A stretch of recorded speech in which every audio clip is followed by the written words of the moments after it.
നമസ്കാരം. നമ്മളെ ഈ ഒരു എപ്പിസോഡിലെ ഏറ്റവും പുതിയ അതിഥികളായിട്ടാണ് നമ്മൾ വന്നിരിക്കുന്നത്. അപ്പോൾ ഒരുവിധം ആൾക്കാർക്കൊക്കെ ഇവരുടെ ഫേസ് പരിചിതമാണ്. കാര്യം മാക്സിമം പ്രോഗ്രാംസിനൊക്കെ പോയാലും നമ്മൾ ഇവരുടെ പാട്ടുകളൊക്കെ കേൾക്കാറും ആസ്വദിക്കാറൊക്കെ ഉണ്ട്. അപ്പോൾ കൂടുതൽ പരിചയപ്പെടുത്തേണ്ട ആവശ്യമില്ല. എന്നാലും ഒഫീഷ്യലി നമുക്ക് ഇവരെല്ലാവരും ഒന്ന് പരിചയപ്പെടാം. പേര് പറഞ്ഞത്? സുധീർ. എവിടെയാണ് നാട്ടില്? പാലക്കാടാണ്. പാലക്കാട് എവിടെയാണ്? കൊല്ലംകോട്. ഓക്കെ. എന്റെ സ്ഥലം കാലിക്കറ്റാണ്. അതെ. മോളുടെ പേര്? അക്ഷയ്. മോളുടെ പേരാ? അഞ്ജലി. ബിന്ദു. ഓക്കെ.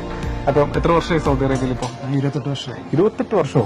ഭയങ്കര ഹ്യൂജ് ലോങ്, ഭയങ്കര പീരീഡ് ആണല്ലോ. ഓക്കെ. നാട്ടില് പാലക്കാട് അടുത്ത് തന്നെയാണോ മാരേജ് ഒക്കെ? സെയിം ഡിസ്ട്രിക്ട് വിട്ടൊന്നുമില്ല. മാഡം അവിടെ വർക്ക് ചെയ്യുന്ന എന്തെങ്കിലും ഉണ്ടോ? ഹൗസ് വൈഫാണ്. ഓക്കെ. എവിടെ എങ്ങനെയാ പഠിക്കുന്നൊക്കെ? യാറയിലാണ്. എത്രയിലാണ്? 11th ആണ്. ഓക്കെ. ACC. ഓക്കെ. ഗ്രേറ്റ്. അപ്പോൾ എന്തൊക്കെയാണ് മേജർലി ഹോബീസ്? പാട്ടാണെന്ന് അറിയാം. അപ്പൊ നമുക്ക് ആദ്യം ഒരു നല്ലൊരു പാട്ട് കേട്ടിട്ട് തന്നെ തുടങ്ങാം അല്ലെ? ഒരു പാട്ട് പാടാം അല്ലേ? ഓക്കെ. രണ്ടുപേരുടെയും പാട്ട് നമുക്ക് കേൾക്കാം. ഇവരെ സ്റ്റേജസിലൊക്കെയാണ് നമ്മളെല്ലാവരും കേട്ടിരിക്കുന്നത്. അപ്പൊ തീർച്ചയായിട്ടും അവരെ ഇങ്ങനെ ഒരു പ്ലാറ്റ്ഫോമിൽ നമ്മളെ പ്രേക്ഷകർക്ക് മുമ്പിൽ അവതരിപ്പിക്കാൻ പറ്റിയതിൽ സന്തോഷമുണ്ട്. അപ്പൊ എന്തായാലും ഒരു 4 പേര് കേൾക്കാം അല്ലെ? യാസലാം യാസൂദിയുടെ പ്രോഗ്രാമാണ്. ആണോ? ഗ്രേറ്റ്. 2 വർഷം മുമ്പ് അല്ലെ? ഓക്കെ. തീർച്ചയായും ആളെ വീണ്ടും നമ്മളെ ക്യാമറയ്ക്ക് മുന്നിലേക്ക് എത്തിക്കാൻ പറ്റി. ചെമ്പകപ്പൂ മുട്ടിനുള്ളിൽ വസന്തം വന്നു, കനവിലേളം കൊമ്പ് ചന്ദന കിളിയടക്കം ചൊല്ലി. ചെമ്പകപ്പൂ മുട്ടിനുള്ളിൽ വസന്തം വന്നു, കനവിലേളം കൊമ്പ് ചന്ദന കിളിയടക്കം ചൊല്ലി. പുതുമഞ്ഞു തുള്ളിയിൽ ഇന്നു കരളിനഴകിന്റെ മധുരമൊഴുകിയ മഹാലസ്യം, ഒരു സ്നേഹാലസ്യം. ഓ സൂപ്പർ കേട്ടോ. എങ്ങനെ ഈ പാട്ട് എത്ര കാലം പഠിക്കാൻ പോകുന്നുണ്ടോ? അപ്പൊ ഇല്ല, നേരത്തെ പഠിച്ചതാണ്. ഇപ്പൊ ഇല്ല. നാട്ടിൽ നിന്ന് അങ്ങനെ എന്തെങ്കിലും ഓൺലൈൻ ഇപ്പം കൂടുതലായിട്ട് ആൾക്കാർ ഓൺലൈനിലൊക്കെ ഒഴിക്കാൻ നമ്മൾ ആ കൊറോണ സമയത്തൊക്കെ ഉണ്ടായിരുന്നു. ആ സമയത്തൊക്കെ ഉണ്ടായിരുന്നോ? ഇല്ല. സ്കൂളിലുണ്ടോ? സ്കൂളില് പ്രോഗ്രാംസിന് പഠിപ്പിക്കും. അപ്പൊ സ്വന്തം സെൽഫ് ട്രെയിനിങ് തന്നെയാണ് അല്ലേ? ഓക്കെ. ഇവിടെ എംബസി സ്കൂളിലെ മ്യൂസിക് സാറ് ജോണി സാറിന്റെ 2 പേരും പഠിച്ചത്. ഓക്കെ. അപ്പൊ ഇവിടെയും ഒരു ട്രെയിനിങ് കോച്ചിങ് ഉണ്ടായിരുന്നു അല്ലേ? ഓക്കെ. അപ്പൊ എന്താണ് ഫ്യൂച്ചർ എയിം ഒക്കെ? എന്താണെന്ന് നോക്കണം. എന്നാലും ഒരു എയിം ഉണ്ടാവില്ല. ഇവിടെ നാട്ടിലേക്ക് നാട് ഇഷ്ടമാണോ ഇവിടെയാണോ ഇഷ്ടം? നാട് ഇഷ്ടം കൂടുതൽ. ഓക്കെ. സാധാരണ ഇവിടെ പഠിക്കുന്ന കുട്ടികളോട് ചോദിച്ചു കഴിഞ്ഞാൽ നേരെ വിപരീതമാണ്. കാര്യം നാട്ടിൽ ഫ്രണ്ട്സ് കുറവാണ്, ഇവിടെയാണ് കൂടുതൽ ഫ്രണ്ട്സ് ഉള്ളത്. അപ്പൊ നാട്ടിൽ ഇഷ്ടമല്ല, ഇവിടെയാണ് കേൾക്കാറ്. അപ്പൊ ഡിഫറെന്റ് ആൻസർ ആണ് കിട്ടിയത്. നാട്ടിലാണ് കൂടുതൽ ഫ്രണ്ട്സ് ഒക്കെ ഇല്ല? നാട് ഇഷ്ടമാണ്. അങ്ങനെയൊക്കെ ഇഷ്ടമാണ്. ഓക്കെ. പറ, എന്തൊക്കെയാണ് വിശേഷം? പിന്നെ ലക്ഷ്യയിലാണ് പഠിക്കുന്നത് അല്ലേ? എന്താണ് ഇനി അടുത്ത ഫ്യൂച്ചർ പരിപാടികൾ? നോർമലി നമ്മളിപ്പോ 11th അല്ലെങ്കിൽ 12th ഒക്കെ കഴിഞ്ഞ് കഴിഞ്ഞാൽ ആൾക്കാർ നമ്മളെ നാട്ടിലേക്ക് പോകാറാണ് പതിവ്. അതായത് ഹയർ സ്റ്റഡീസിനായിട്ടും ഫ്യൂച്ചർ നിങ്ങളെ ഗോൾസ് ഒക്കെ അച്ചീവ് ചെയ്യാനായിട്ടും കുറച്ച് ഔട്ട് ഓഫ് ഈ സൗദി പോയിട്ടാണ് ചെയ്യാറ്. വീണ്ടും ഈ സൗദി തന്നെ സ്റ്റിക്ക് ഓൺ ചെയ്ത് ലക്ഷ്യയിൽ നിങ്ങൾ തുടർ പഠനം ഉണ്ട്. അപ്പം ഇതുപോലെ തന്നെ നമ്മളെ 11th 12th കഴിഞ്ഞ് കഴിഞ്ഞാൽ ആൾക്കാർക്ക് ഒരുപാട് ഡൗട്ട്സ് ഉണ്ടാവും. ഇവിടെ തന്നെ നമുക്ക് എന്തെങ്കിലും കണ്ടിന്യൂ ചെയ്യാൻ പറ്റുമോ, അതോ മറ്റ് എന്തെങ്കിലും ഉണ്ടോ? അപ്പൊ അതിനെ കുറിച്ച് എങ്ങനെയാണ്, എന്താ പറയാനുള്ളത്? ഞാൻ ആക്ച്വലി ജോയിൻ ചെയ്തത് കോവിഡ് ടൈമിലാണ്. സോ ആ ടൈമിൽ വേറെ ഓപ്ഷൻസ് എല്ലാം ഇങ്ങനെ ഓൺലൈനായിട്ട് ജോയിൻ ചെയ്തതാണ്. അപ്പൊ തുടങ്ങിയതാണ്. ഇപ്പോൾ ഞാൻ 9 പേപ്പേഴ്സ് കഴിഞ്ഞു, പാർട്ട് ക്വാളിഫൈഡ് ആയി. ഓക്കെ. പിന്നെ ഒരു 4 പേപ്പേഴ്സും കൂടി ഉണ്ട്. അത് പ്രൊഫഷണൽ ലെവൽ പേപ്പേഴ്സ് ആണ്. അതിപ്പോ ഒരു വർഷം കൂടി എടുക്കും. 1 വർഷം കൂടി എടുക്കും. അപ്പൊ നെക്സ്റ്റ് ഇത് കഴിഞ്ഞ് കഴിഞ്ഞാൽ അടുത്ത ഡയറക്ടർ പ്ലേസ്മെന്റ് അങ്ങനെ എന്തെങ്കിലും ഒക്കെ? പിന്നെ അവരുടെ ഫാക്കൽറ്റീസ് ഒക്കെ ഉണ്ട്. അവരുടെ ത്രൂ നമുക്ക് കുറെ ഓപ്ഷൻസ് കിട്ടും, ഓപ്പർച്യൂണിറ്റീസ് കിട്ടും. ഓക്കെ. അപ്പം 12th കഴിഞ്ഞാലും നാട്ടിൽ തന്നെ പോകണമെന്ന് നിർബന്ധമില്ല അല്ലേ? നിർബന്ധമില്ല.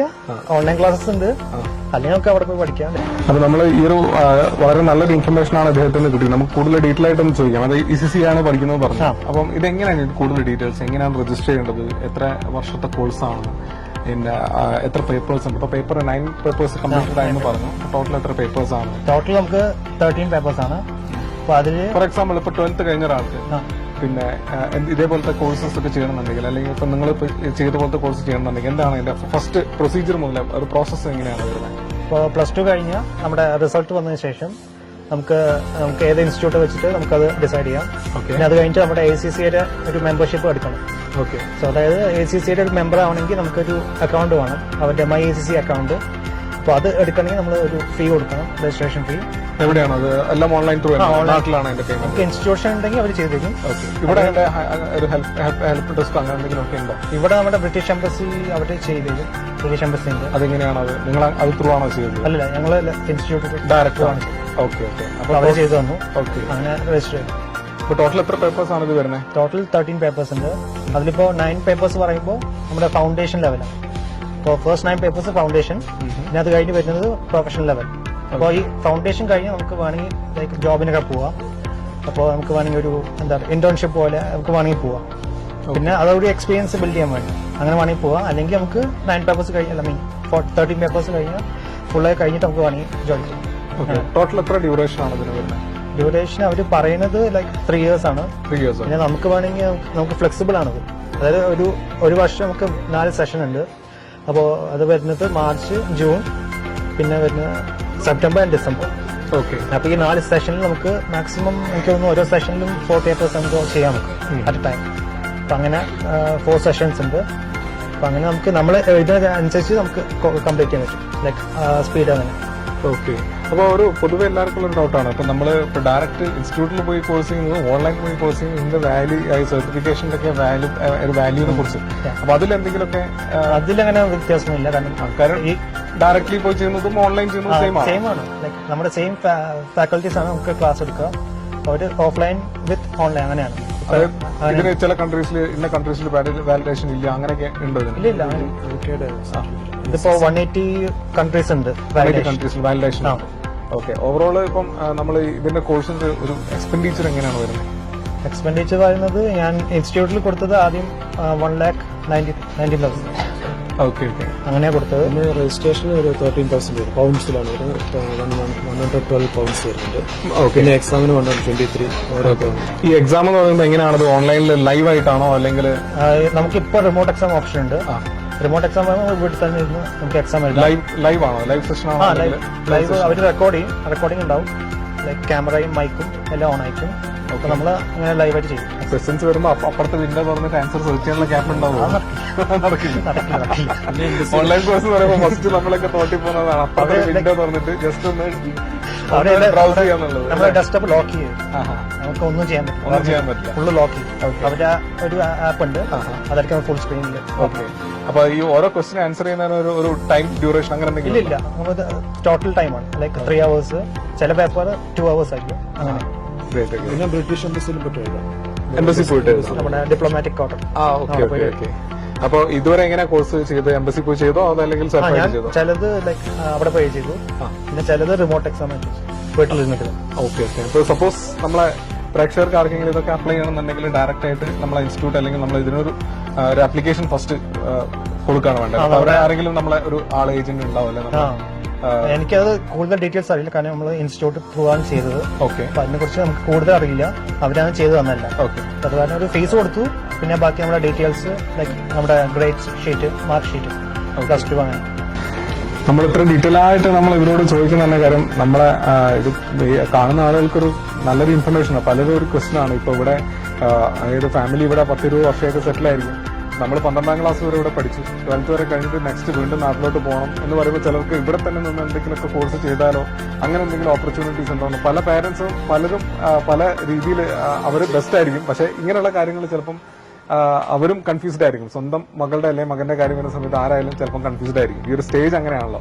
അപ്പം അവർക്കൊക്കെ ഒരു ഹെൽപ്ഫുൾ ആയിക്കോട്ടെ എന്ന് വിചാരിച്ചിട്ടാണ് നമ്മൾ ഈ ഒരു സെഷൻ ഒരു ലെങ്തി ആയിട്ട് പോയത്. നല്ലൊരു ഇൻഫർമേറ്റീവ് ആയിട്ടുള്ള ഒരു കാര്യമാണ് ഇവരുടെ ഭാഗത്ത് നമുക്ക് കിട്ടിക്കൊണ്ടിരിക്കുന്നത്. അതായത് ഇപ്പം ഈവൻ 12th കഴിഞ്ഞാൽ തന്നെ നമുക്ക് സ്വന്തമായിട്ട് നമ്മളെ അത്രയും ഫൈനാൻഷ്യലി പോസിബിൾ ആണത്. എല്ലാം യൂട്യൂബിലും ഇതിന്റെ ട്യൂട്ടോറിയൽസ് എല്ലാം അവൈലബിൾ ആണ്. ഇപ്പൊ 12th കഴിഞ്ഞാൽ നമുക്ക് ഇതേപോലെ കോഴ്സസ് ഒക്കെ നമുക്ക് ചെയ്യാൻ പറ്റുന്നതാണ്. പിന്നെ ഇത് 3 year കോഴ്സ് ആണെന്ന് പറഞ്ഞു അല്ലെ? 3 ഇയർ ഓൾമോസ്റ്റ് 3 ഇയേഴ്സ് എടുക്കും ഇത് കംപ്ലീഷൻ വരുന്നത് അല്ലെ? സ്റ്റാൻഡേർഡ് ആയിട്ട് പറയുന്നത് അതാണ്. സപ്പോസ് ഒരു ബികോം ഒക്കെ കഴിഞ്ഞ ഒരാൾക്കാണെന്നുണ്ടെങ്കിൽ എക്സംഷൻസ് ഉണ്ട്. എക്സംഷൻസ് ഉണ്ട്. എന്താണ് 6 പേപ്പേഴ്സ് എക്സംഷൻ ആയിരിക്കും. ഫസ്റ്റ് 6 പേപ്പേഴ്സ് എക്സംഷൻ 6 or 7 അത് അവര് ലൈക്ക് എന്തോ ഒരു ക്രൈറ്റീരിയ വെച്ചിട്ട് അവര് ഡിസൈഡ് ചെയ്യും. Okay okay. എന്താണെന്ന് എനിക്ക് കറക്റ്റ് അറിയില്ല. ബട്ട് എക്സംഷൻ ഉണ്ട്. 6 പേപ്പേഴ്സ് ആണ് ജനറൽ. ഓക്കെ. ചിലപ്പോൾ കൂടുതൽ കിട്ടും. ഡിപ്പെൻസ് ഓൺ ദ ഡിഗ്രി അങ്ങനെ. ഓക്കെ. അപ്പൊ 9 പേപ്പേഴ്സ് ഒക്കെ കംപ്ലീറ്റ് ചെയ്തെന്ന് പറഞ്ഞു. ഏതൊക്കെയാ 9 പേപ്പേഴ്സ്? Just curiosity. 9 പേപ്പേഴ്സിൽ ഫസ്റ്റ് 4 പേപ്പർ പറയുന്നത് ലൈക്ക് ഒരു ഇൻട്രൊഡക്ഷൻ പോലത്തെ ലൈക്ക് ഒരു ബേസ് ലെവൽ. അതിൽ ഫസ്റ്റ് പേപ്പർ ബിസിനസ് ടെക്നോളജി, അതൊരു തിയറി പേപ്പറാണ്. സോ അത് out of 100 and pass mark is 50. അത് എല്ലാ എക്സാമിനും പാസ് മാർക്ക് 50 ആണ്. ഔട്ട് ഓഫ് 100 ആയിരിക്കും. പിന്നെ അതിന്റെ time I think it was 2 hours. പിന്നെ ഉള്ളത് മാനേജ്മെന്റ് അക്കൗണ്ടിങ്. അവിടെ മാനേജ്മെന്റ് കാര്യങ്ങളൊക്കെ പഠിപ്പിക്കും. അക്കൗണ്ടിങ്, കോസ്റ്റിംഗ്, അതൊക്കെ. അത് കുറച്ചുകൂടെ ടഫാണ്. കുറച്ചൊരു എഫോർട്ട് ഇടണം, ഹാർഡ് വർക്ക് ചെയ്യണം. പിന്നെ അതിനുവേണ്ടി നമുക്ക് കുറെ ലൈക്ക് കിറ്റ്സ് ഉണ്ട്. അവരുടെ തന്നെ BPP ആൻഡ് കപ്ലാൻ പറഞ്ഞ കിറ്റുകളുണ്ട്. അപ്പൊ അത് വെച്ച് നമുക്ക് കുറെ ക്വസ്റ്റ്യൻസ് കിട്ടും ആൻഡ് നമുക്ക് കുറെ പ്രാക്ടീസ് ചെയ്യാം. ആൻഡ് പ്രാക്ടീസ് ഏറ്റവും വലിയൊരു ഇമ്പോർട്ടന്റ് ഫാക്ടറാണ്. പ്രാക്ടീസ് ഇല്ലെങ്കിൽ നമുക്ക് ചിലപ്പോൾ എക്സാമിന് പണി കിട്ടും. നമ്മൾ ആൾക്കാരൊക്കെ ഓൺലൈൻ അല്ലേ കുറച്ച് അങ്ങനെ ഇങ്ങനെ തട്ടിയൊപ്പിച്ച് പോകുന്നില്ല. അങ്ങനെ നടക്കുമോ? നടക്കില്ല. അത്രയും ഹോംവർക്ക് ഇതിന് വേണം. ഭയങ്കര സെക്യൂരിറ്റിയാണ്. അവർ ഉടായ്മ നടക്കത്തില്ല അല്ലെ? ഒന്നും നടക്കില്ല. ചുരുക്കി പറഞ്ഞൊന്നും നടക്കില്ല. അപ്പൊ നമ്മൾ ഹാർഡ് വർക്ക് ചെയ്യണം. എന്തായാലും നമ്മൾ നല്ലൊരു വിഷൻ നമ്മൾ ഉദ്ദേശിക്കുകയാണെന്നുണ്ടെങ്കിൽ തീർച്ചയായിട്ടും ഇപ്പൊ ഹാർഡ് വർക്ക് ചെയ്ത് കഴിഞ്ഞാൽ നമുക്ക് ഫ്യൂച്ചറിലോട്ടുള്ള ഒരു ഇൻവെസ്റ്റ്മെന്റ് തന്നെയാണ് അല്ലെ? Great great. അപ്പം നല്ലൊരു ഇൻഫർമേഷൻ ആണ്. ഇപ്പൊ 12th കഴിഞ്ഞിരിക്കുന്ന ആളുകൾക്കും കൂടിയിട്ടുള്ള ഒരു ഇൻഫർമേഷൻ ആണ്. ഇനി നാട്ടിൽ പോയിട്ട് തന്നെ ചെയ്യണം. ഇവിടെ എന്തെങ്കിലും പാരന്റ്സിന്റെ കൂടെ തന്നെ, കാരണം പാരന്റ്സ് എന്തായാലും അവരുടെ ജോലിയിൽ ഇപ്പൊ വിട്ട് നാട്ടിലേക്ക് വരാൻ തയ്യാറല്ല. കാരണം അവർ ആ ഒരു ടൈമാണ് അല്ലെ? അപ്പം അവരുടെ കൂടെ തന്നെ നിന്നുകൊണ്ട് നമുക്ക് ഇവിടെ എന്തെങ്കിലും ചെയ്യാൻ പറ്റുമോ എന്നുള്ളതിനൊക്കെ ഒരു ആൻസർ നിങ്ങൾക്ക് കിട്ടിയെന്ന് തോന്നുന്നു. ഇത് ഒരു ജസ്റ്റ് ഒരു പോയിന്റ് ആണ്. അപ്പം നിങ്ങൾ ഒരുപാട് ഈ കാര്യങ്ങൾ ആഫ്റ്റർ 12th നിങ്ങൾ ഗൂഗിൾ ചെയ്ത് കഴിഞ്ഞാൽ നിങ്ങൾക്ക് എന്ത് ചെയ്യാൻ പറ്റും എന്നുള്ളതെല്ലാം നമുക്ക് വേൾഡ് വൈഡ് ഇവിടെ അവൈലബിൾ ആണ്. അപ്പം എന്തായാലും കൂടുതൽ ചോദിക്കുന്നില്ല, നമുക്കൊരു പാട്ടും കൂടി കേൾക്കാല്ലേ? ഓക്കെ. രണ്ടുപേരും പാട്ടുകാരാണ്. രണ്ടുപേരെ കൊണ്ട് നമ്മൾ പാടിച്ചു കടന്നു. ഓക്കെ. നിലാവിന്റെ നീലഭസ്മ കുറിയണിഞ്ഞവളെ, കാതിലോല കമ്മലിട്ടു കുണുങ്ങി നിൽപ്പവളെ, ഏതപൂർവ തപസ്സിന ഞാൻ സ്വന്തമാക്കി നിൻ രാഗലോല പരാഗ സുന്ദര ചന്ദ്രമുഖബിംബം, നിലാവിന്റെ നീലഭസ്മ കുറിയണിഞ്ഞവളെ, കാതിലോല കമ്മലിട്ട് കുണുങ്ങി നിൽപ്പവളെ. അടിപൊളി. അപ്പം മക്കൾ രണ്ടുപേരും പാടുവാണെങ്കിൽ ഒബ്വിയസ്ലി ആരാണ് ഇതിന്റെ പിന്നിലുള്ള പ്രചോദനം? പാട്ടുകാരൻ അമ്മയാണ്. അമ്മയ്ക്കും കൂടി ഒരു ചാൻസ് ഇപ്പൊ തരാം. അമ്മ മക്കൾ രണ്ടുപേരും സ്റ്റേജിൽ തകർത്ത് പാടുന്നത് നമ്മളെല്ലാരും കണ്ടിട്ടുണ്ട് അല്ലെ? അപ്പൊ തീർച്ചയായിട്ടും ഇവർക്കൊക്കെ പ്രോത്സാഹനമായിട്ടുള്ള അമ്മയുടെ ഒരു പാട്ടും കൂടി ഒന്ന്. നാട്ടിൽ പണ്ട് പാട്ടൊക്കെ പഠിച്ചിട്ടുണ്ടോ? ഉണ്ട്. വെറുതെ അല്ല. അപ്പൊ വേറെ തന്നെ ടീച്ചറെ തപ്പി പുറത്തു പോകണം അല്ലെ? ഓക്കെ. അപ്പോ നമുക്ക് അമ്മയുടെ ഒരു പാട്ടും കൂടി കേട്ടു. കാര്യം നാട്ടില് പാലക്കാടാണെന്ന് പറഞ്ഞു. പാലക്കാട് എന്ന് പറയുമ്പോൾ തന്നെ നമുക്ക് ഈ പാട്ടും നൃത്തവും കാര്യങ്ങളൊക്കെ എല്ലാവർക്കും വരാറുണ്ട്. പക്ഷെ പാലക്കാട് എന്ന് പറയുമ്പോൾ നമ്മൾ എസ്പെഷ്യലി യൂത്ത് ഫെസ്റ്റിവലിനൊക്കെ ബെസ്റ്റ് കോമ്പറ്റീറ്ററിൽ നിൽക്കുന്ന ഒരു ജില്ല കൂടിയാണ് അല്ലെ? അപ്പൊ എപ്പോഴും കോഴിക്കോടാണ് അടിക്കാറെങ്കിലും നിങ്ങള് നമ്മളുടെ ഒരു കോമ്പറ്റീറ്റർ എന്നുള്ള രീതിയിൽ പാലക്കാട് എപ്പോഴും വരാറുണ്ട്. അപ്പൊ തീർച്ചയായും ഓക്കെ. രണ്ടുപേരും നോ പ്രോബ്ലം.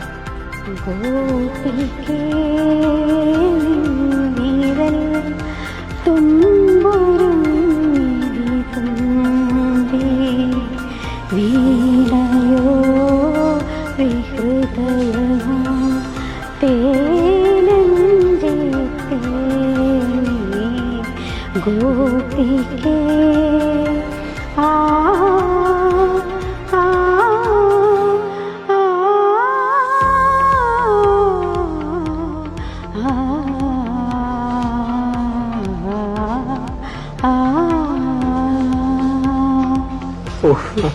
നമ്മള് പ്രതീക്ഷിച്ചില്ല. ഒരു ഡിഫിക്കൽട്ട് പാട്ട്. കാര്യം ഇവിടുന്ന് അത് തുറന്നു പാടേണ്ട ഒരു പാട്ടാണ് ആക്ച്വലി അല്ലെ? പക്ഷെ എന്നാലും ഈ ഒരു എന്താ പറയുക, ഈ ഒരു ചുരുങ്ങിയ ഒരു സ്ഥലത്ത് വെച്ചിട്ട് ഈ ഒരു പാട്ട് പാടിയല്ലോ വളരെ നന്നായി. അപ്പൊ തീർച്ചയായിട്ടും നിങ്ങളെ ഏറ്റവും വലിയ പ്രചോദനം അമ്മയാണെന്നുള്ളത് വ്യക്തമാണ് അച്ഛന്റെ സപ്പോർട്ടും അല്ലേ? ഓക്കെ. അപ്പം അച്ഛന്റെ വിശേഷങ്ങൾ നമ്മൾ കൂടുതൽ ചോദിച്ചില്ല. ഒരു കംപ്ലീറ്റ്ലി ഒരു മ്യൂസിക്കൽ ഫാമിലിനെയാണ് നമ്മളിവിടെ പരിചയപ്പെട്ടത്. അപ്പൊ തീർച്ചയായിട്ടും 28 വർഷമായിട്ട് സൗദി അറേബ്യയിൽ ഉള്ള ആളുകളാണ്. അപ്പൊ മാരേജ് കഴിഞ്ഞ പോലെ തന്നെ ഫാമിലി ആയിട്ട് ഇവിടെ ഉണ്ടായിരുന്നു? 8 മാസം കഴിഞ്ഞപ്പോൾ 8 മാസം കഴിഞ്ഞപ്പോൾ തന്നെ വന്നു. അപ്പൊ നിങ്ങൾ ചെറുപ്പം മുതൽ ഇവിടെ തന്നെയാണ്? ഇവിടെയാണ് ജനിച്ചത്? Okay okay. ഏത് ഹോസ്പിറ്റലാ ഇവിടെ? Al Jafal. Okay okay. മോനോ നാട്ടിലാണോ? Okay okay. അപ്പൊ ഇവിടെ ഒരു കമ്പനിയിലാണോ 28 വർഷം? ഒരു കമ്പനിയിലാണ്. അപ്പം സൂപ്പർ കൊറിയഫ് എന്താണ് പ്രോഡക്റ്റ്? ഞങ്ങൾ ഗ്രൂപ്പ് ഓഫ് കമ്പനീസിൽ അഗ്രികൾച്ചർ സെക്ഷൻ. എന്താണ് ഇവിടെ ചെയ്യുന്നത്?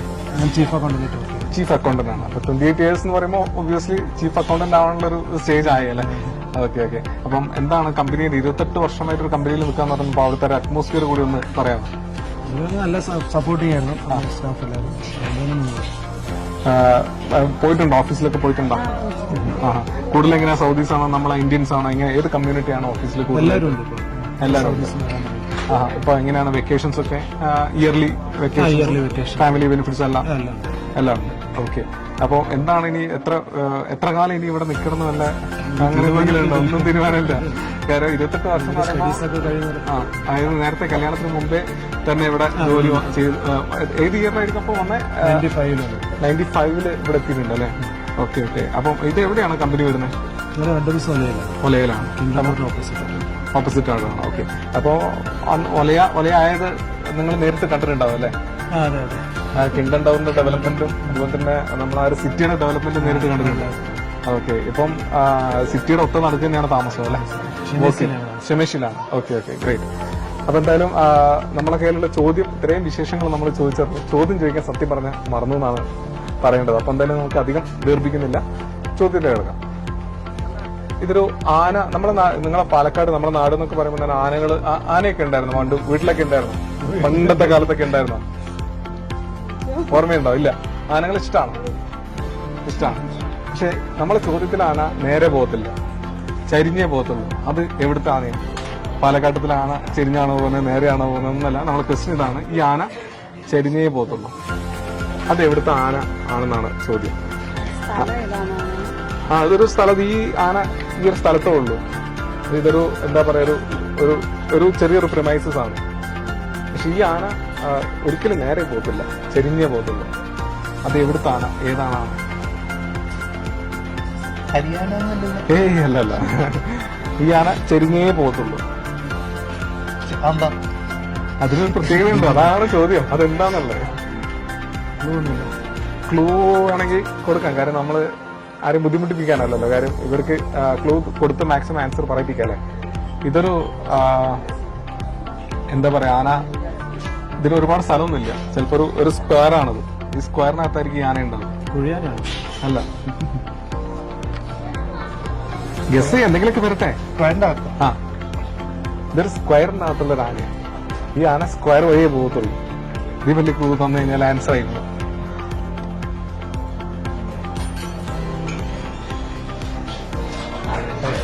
ഒരു ക്ലൂ കൂടി കൊടുത്തേക്കാം അല്ലെ? അപ്പോ ഈ ആന ഇൻഡോർ ആനയാണ്. ഇൻഡോറിനകത്താണ് ഉണ്ടാവുക. ഇപ്പൊ നമ്മളെ ഇന്ത്യയുടെ ഒക്കെ പറഞ്ഞു കഴിഞ്ഞാല് ഈ ഒരു ഗെയിമില് നമ്മളൊരു കൊച്ചു ആള് ഭയങ്കരമായിട്ട് പ്രശസ്തി നേടിയിട്ടുള്ള നമ്മളെ ഇന്ത്യയുടെ ഒരു ആദ്യം ഉണ്ടായിരുന്ന ഒരു ഇൻഡോർ ഗെയിമാണ്. ചെസ്സാണ്. പക്ഷെ നമ്മുടെ ചോദ്യം ചെസ്സിലെ ആനയാണ്. ചെസ്സിലെ ആന നേരെ പോത്തില്ല. ചെസ് കളിക്കാറുണ്ടോ? ചെസ് കളി ഒരു പരിചയമില്ല. ഓക്കെ. അപ്പൊ ചെസ്സിലെ ആന, നമുക്ക് ചെസ്സിനെ കുറിച്ച് അറിയുന്ന ആൾക്കാർക്ക് അറിയാം, ചെസ്സിലെ ആന നേരെ പോകത്തില്ല. ആന ബ്ലാക്ക് ആനയുണ്ടാവും, വൈറ്റ് ആനയുണ്ടാവും. അപ്പൊ ബ്ലാക്ക് ആണെങ്കിൽ ബ്ലാക്കിൽ കൂടെ മാത്രമേ പോകുള്ളൂ. അതും ഇങ്ങനെ ചരിഞ്ഞേ പോകുള്ളൂ. അപ്പൊ അതാണ് ആൻസർ. അപ്പൊ ഞാൻ പറഞ്ഞ ആൻസറിന്റെ ക്ലൂ എന്ന് പറയുന്നത് പ്രജ്ഞാനന്ദ. കേട്ടിട്ടുണ്ടോ? വിശ്വനാഥൻ ആനന്ദ്. അതൊക്കെ ഫേമസ്. നമ്മളെ എന്താ പറയാ, വേൾഡ് ക്ലാസ് ഇതിൽ നമ്മളെ ആൾക്കാരാണ്, ഇന്ത്യൻസ് ആണ് എസ്പെഷ്യലി ഈ ഒരു ഗെയിംസിൽ മുന്നോട്ട് വെക്കുന്നത്. അപ്പം ആ ഒരു ഗെയിമിന്റെ ചോദ്യം ബന്ധപ്പെടുത്തിയായിരുന്നു ചോദ്യം. അപ്പം എന്തായാലും ആൻസർ ഇവിടെ പറഞ്ഞിട്ടുണ്ട്, ചെസ്സാണ്. അപ്പൊ കൃത്യമായിട്ട് സമ്മാനം ഉണ്ട്. ആൻസർ കൃത്യമായിട്ട് പറഞ്ഞതിന് സമ്മാനം. അദ്ദേഹത്തിന്റെ കയ്യിലും നമുക്കുള്ളൊരു ക്വസ്റ്റ്യൻ ഉണ്ടെന്ന് പറയുന്നു. ആദ്യം നമ്മൾ ചോദിച്ച ചോദ്യത്തിന് ആൻസർ കൊടുക്കാം. അപ്പൊ ചെസ്സാണ് ആൻസർ പറഞ്ഞത്. ചെസ്സിലെ ആനയാണ് ആൻസർ ഉണ്ടോ? അപ്പൊ കൺഗ്രാചുലേഷൻസ്, ഗിഫ്റ്റ് ആണ്. അപ്പോൾ തീർച്ചയായിട്ടും ഷോപ്പിംഗ് വരാൻ ഒരുപാട് ഓഫേഴ്സും കാര്യങ്ങളൊക്കെ ഉണ്ട് ഓൾറെഡി. ഇപ്പം വിന്ററാണ്, പാട്ടൊക്കെ പാട്ടില്ല. അപ്പോൾ വിന്ററിനൊക്കെ എല്ലാം നമ്മുടെ ബ്യൂട്ടി മാത്രമല്ല എല്ലാ രീതിയിലും പ്രൊട്ടക്ഷൻ വേണം. അപ്പോൾ നല്ല ഓഫേഴ്സ് ഉണ്ട്, നല്ല ക്വാളിറ്റി പ്രോഡക്ട്സ് ഉണ്ട്. അപ്പം മാക്സിമം നിങ്ങൾ ഓഫേഴ്സ് കണ്ടൊക്കെ നിങ്ങളുടെ ഫ്രണ്ട്സിനോടും റിലേറ്റീവ്സ് ഒക്കെ ഉണ്ടെന്നുണ്ടെങ്കിൽ മാക്സിമം ഷെയർ ചെയ്യും. എന്തായാലും താങ്ക് യു. അപ്പോൾ ആദ്യം ഇദ്ദേഹത്തിന് ഒരു ചോദ്യം നമ്മളോടുണ്ടെന്ന് പറഞ്ഞു. അപ്പോൾ ഒരു കൗതുകമല്ല ചോദിച്ചോട്ടെ. നമ്മുടെ കണക്ക് മാഷിന് ഏറ്റവും ഇഷ്ടപ്പെട്ട മൃഗമാണ് കണക്ക് മാഷിന് ഏറ്റവും ഇഷ്ടപ്പെട്ട മൃഗം ക്ലൂ ഉണ്ടോ? ഞങ്ങളെല്ലാവർക്കും ക്ലൂ കൊടുക്കാറുണ്ട്. ആണോ? അല്ല അല്ല, ക്ലൂ ഉണ്ടോ? അതൊരു എന്താ പറയുക, വീട്ടിലൊക്കെ വളർത്തുന്ന മൃഗമാണ്. പശുവാണോ? അല്ല, കണക്ക് മാഷിന് ഏറ്റവും ഇഷ്ടപ്പെട്ട മൃഗം അത് മൃഗമാണ്. മൃഗമാണ്. പോത്താണോ? കണക്കിന് ഒരുപാട് അടി കിട്ടിയിട്ടുള്ള ആളാണ്. പോത്തേനൊക്കെ വിളി കേൾക്കില്ല, അതുകൊണ്ട് ചോദിച്ചു പോയത്. ഇനി അതല്ല ആണോ നല്ലത്? പോത്തൊന്നും കഴുതെന്നൊക്കെ വിളിക്കാം. പണ്ടത്തെ ഞങ്ങളൊരു ബാലമാഷ ഉണ്ടായിരുന്നു കണക്കിന്. നമുക്ക് അത്രയേറെ ഇഷ്ടവും. ഇപ്പോഴും നാട്ടിൽ പോയി കഴിഞ്ഞാൽ മാഷെ കാണാനൊക്കെ പോകാറുണ്ട്.